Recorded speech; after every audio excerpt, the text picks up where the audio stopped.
বন্ধুরা দেখো, আবার একটা নতুন রেসিপি নিয়ে আমি চলে এসেছি। আমি এক বাটি মুড়ি নিয়েছি, এক বাটি বেসন নিয়েছি, পেঁয়াজ নিয়েছি, কাঁচা লঙ্কা, হলুদ। আমি কিভাবে মুড়ি মুইঠা বানাবো তোমরা দেখবে। বন্ধুরা দেখো, আমি কিভাবে মাখাচ্ছি তোমরা দেখে নাও। প্রথম বেসন নিয়ে নেব,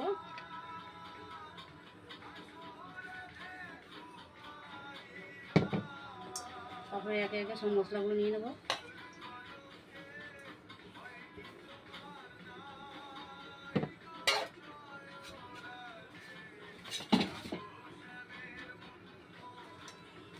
ভালো করে একটু মাখিয়ে নেব।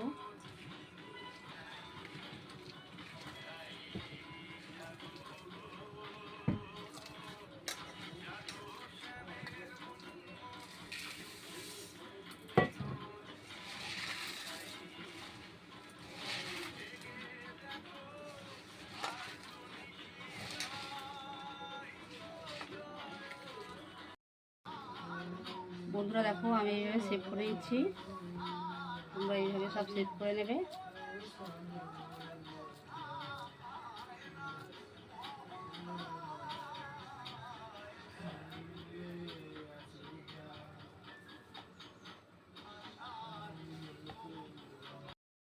বন্ধুরা দেখো, আমি এবার সেভ করে নিয়ে এবার আমি তাওয়ায় তেল গরম করতে বসিয়ে দিয়েছিলাম।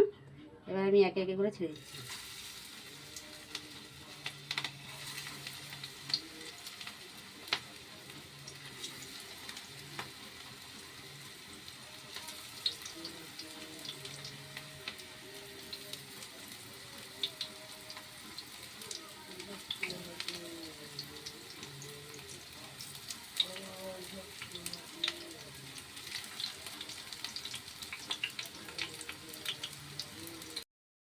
হ্যালো বন্ধুরা, আমি এইভাবে মুড়ি মুইটা বানিয়েছি আর মচমচে হয়েছে। তোমরা দেখো, আমি ভেঙে খেয়ে দেখাচ্ছি। দেখো, খুব সুন্দর মচমচে হয়েছে। আর আমি একটু খেয়ে তোমাদেরকে দেখাচ্ছি। যদি ভালো লাগে লাইক কমেন্ট শেয়ার করে দেবে।